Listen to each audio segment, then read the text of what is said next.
So let us see. Oh, we have here the Two of Wands energy. Someone is on its way, on his or her way. Okay, papunta sa'yo dito. And I'm seeing this person right in here. So definitely crossing paths once again. Yun yung nakikita natin dito. Just take only what resonates. Okay.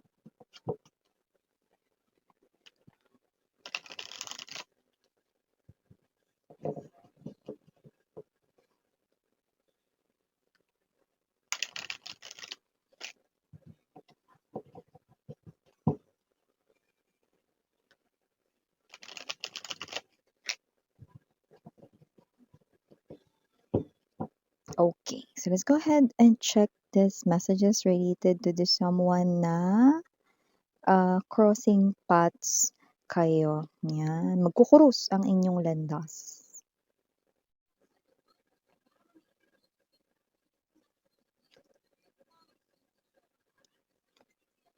Oh, interesting. Let me see more.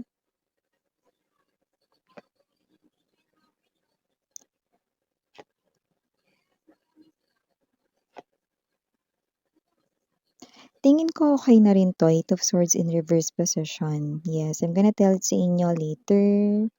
Six of Coins. I just heard as you wish. Parang other term for it's up to you. Parang nasa kamay mo, no, yung desisyon.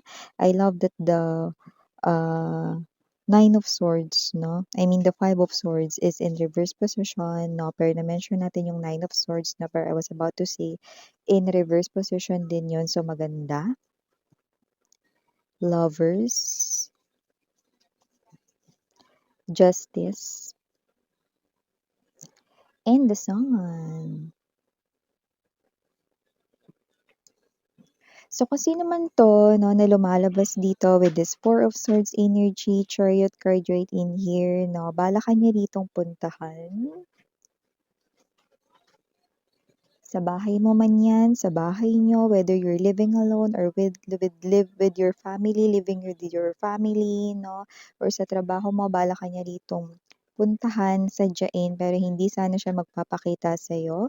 Kaya sinabi kong interesting kasi we've got here this Ace of Swords, Six of Swords, and there's this Seven of Cups 'no.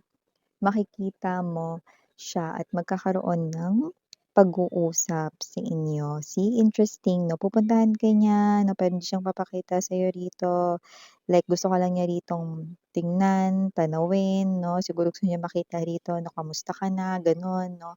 Pero wala namang balak makipag-usap sa'yo 'no, but definitely magkakaroon ng pag-uusap 'no, dahil may kita mo siya. So in other words mga babes 'no, yung kanya ritong plano na hindi siya rito magpapakita sa'yo 'no, like pupuntahan ka lang niya 'no, titingnan ka lang niya, tatanawin ka lang niya, yun lang sana yung balak niya 'no, pero nakita mo siya rito 'no. Kaya nasabi ko rito 'no, na maganda na rin ito yung nangyari with this, Eight of Swords in reverse 'no, okey, mamaya.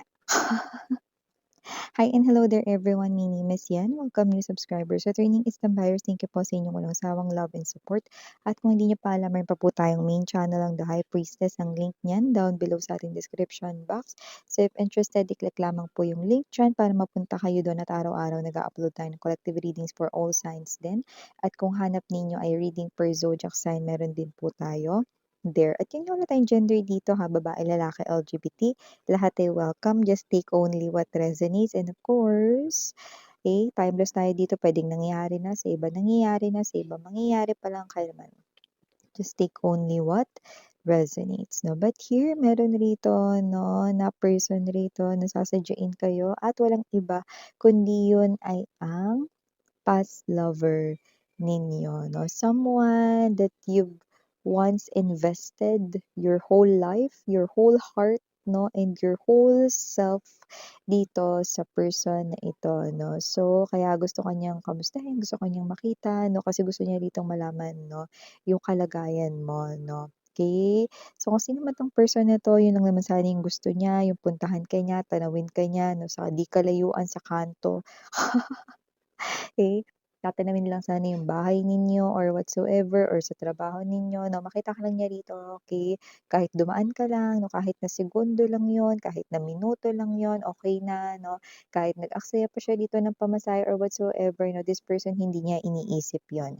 Kasi this is such a fulfilling feeling para sa kanya, okey? Parang okey na yun 'no. So, parang ang energy niya hindi ka naman talaga niya gustong gambalain, gusto ka lang niya nitong makita 'no. Kasi may mga tao na parang 'di ba makikita mo na agad yung person sa energy niya 'no. Kunyari dumaan ka lang, kasama mo yung mga katrabaho mo ta's nagtatawanan kayo 'no, kasi may pinag-uusapan kayo 'no, then mararamdaman ng tao yung energy mo 'no, kung ikaw ba ay happy talaga, okey ka, or tumatawa ka lang kasi nakikisabay ka, yung mga gano'ng klase ng energy. So, definitely this person here, okey na sa kanya yung segundo ka niyang makita or minuto, kahit napadaan ka lang or what 'no.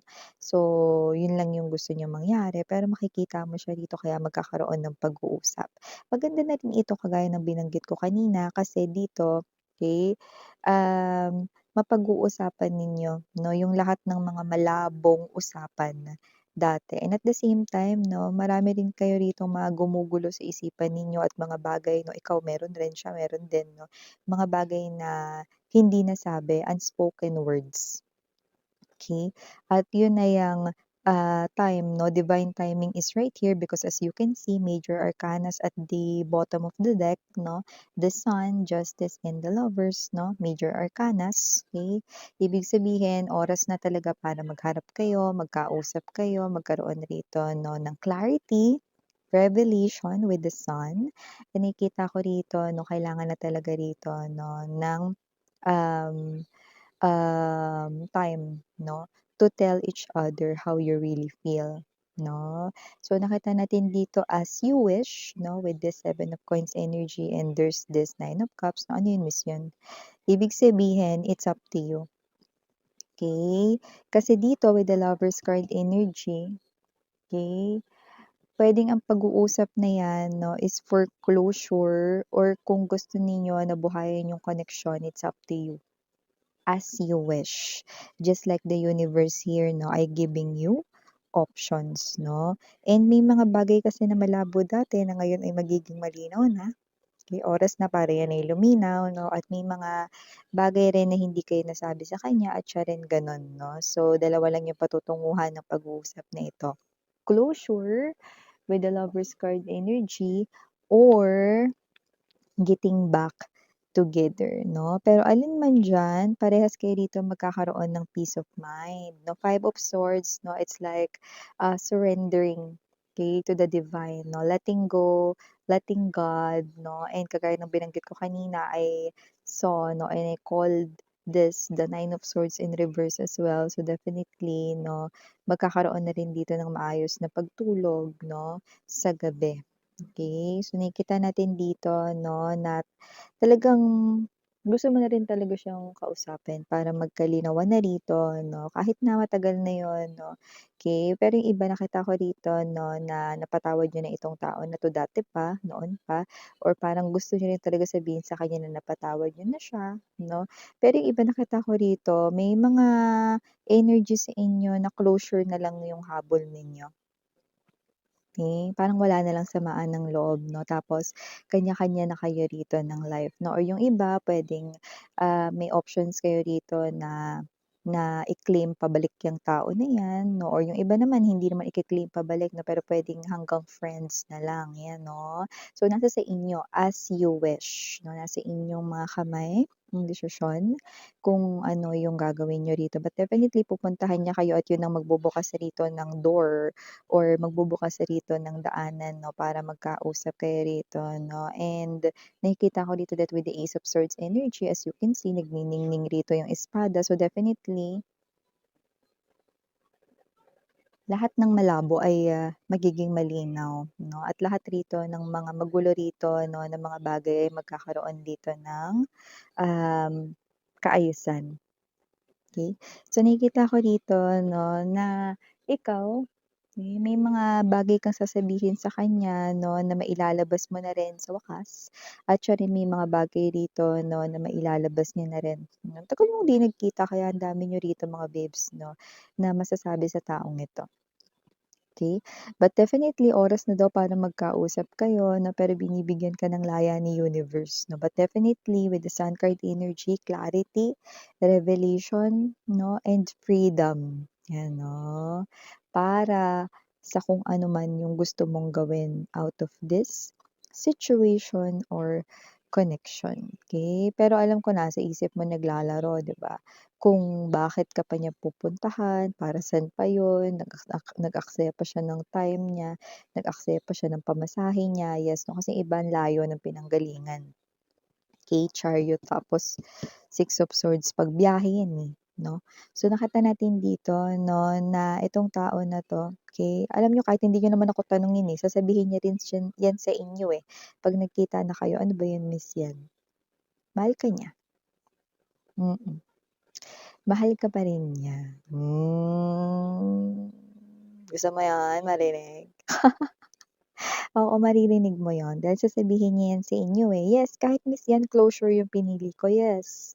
Closure piliin mo or getting back together with him or her, you will hear this person's voice telling you, "I love you." I love you, te amo, 사랑해, 'no? Ano man yung paraan kung paano niya yan sabihin, okay. You will feel it down to your bones, 'no? So, nakikita natin dito that this person here is someone 'no, na nakikita natin dito na, meron pa talaga rito nararamdaman sa inyo. Pero pinipili niya na lumayo, yun ang nakikita natin dito 'no, pero hindi rin naman niya inaasahan na makikita mo siya. 'Di ba? Pero yun nga ay talagang sadya ni universe 'no, with the major arcana sunod-sunod na lumabas para sa ating bottom of the deck 'no. It's time talaga na mag-usap na kayong dalawa, na magkaharap na kayo, na masabi niyo na rito yung mga bagay na gusto niyong sabihin 'no, para magkaayos na rito. So, kung gusto niyo siyang balikan, nasa sa inyo. Kung gusto niyo rin mga babes ang closure, nasa sa inyo, okey? Pero oras na para magkausap at magkaharap na kayong dalawa. Okay, huwag kayong mag-alala kasi lahat ng sasabihin niya dito totoo naman, 'no, because we've got the Ace of Swords in a right position. So, I do see na lahat ng mga tanong mo kung meron ka pang mga tanong, especially about the past, this person here is willing to answer those, okay, without, failing 'no, sa pagsasabi ng truth. Kasi lahat ng sasabihin niya ay all true, kaya makakaasa kayo na hindi kayo pinagsisinungalingan ng taong ito, okey? Kasi yung iba sa kanila 'no, iniisip rin nila na maaaring ito na yung final ninyong pag-uusap, okey, or final ninyong pagkikita, okey? So, parang what's the point na magsinungaling pa, 'di ba? So, nakikita niya rin itong klase ng special momentum, okey? Kaya this person here will, ah take advantage of this opportunity because nakikita niya 'to, I'm seeing golden egg, golden opportunity, okay. Nakikita nitong person mo ang golden opportunity na ito 'no, to finally tell you that he or she is still in love with you. But no matter what your decision is, this person here will accept it, okay. This person here is willing to accept it no matter ano man iyon. Okay. So, nakikita natin dito that this is a perfect timing, okay. Kasi kahit na ito ay saglit lang 'no, kasi ito ay hindi ko nakikita na gano'n kahaba yung inyo ritong pag-uusap, eh, 'no. Puwede ngang wala pa 'tong 30 minutes pero gano'n pa man 'no, yeah, okey puwedeng hindi pa nga rin 'to umabot ng 15 minutes, eh, pero nakikita ko rito, all the clarity, lahat-lahat na 'no, ay masasagot. At the end of the day parehas kayo makakatulog ng maayos, may peace of mind dito.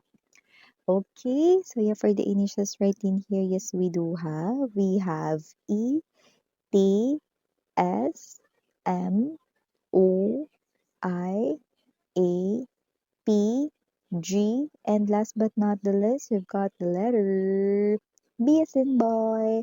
So yeah, these are all the messages we've got right here for you. Sweethearts, thank you so much again. I'm Yuriana. On me, sarang hey, love and light. Annyeong.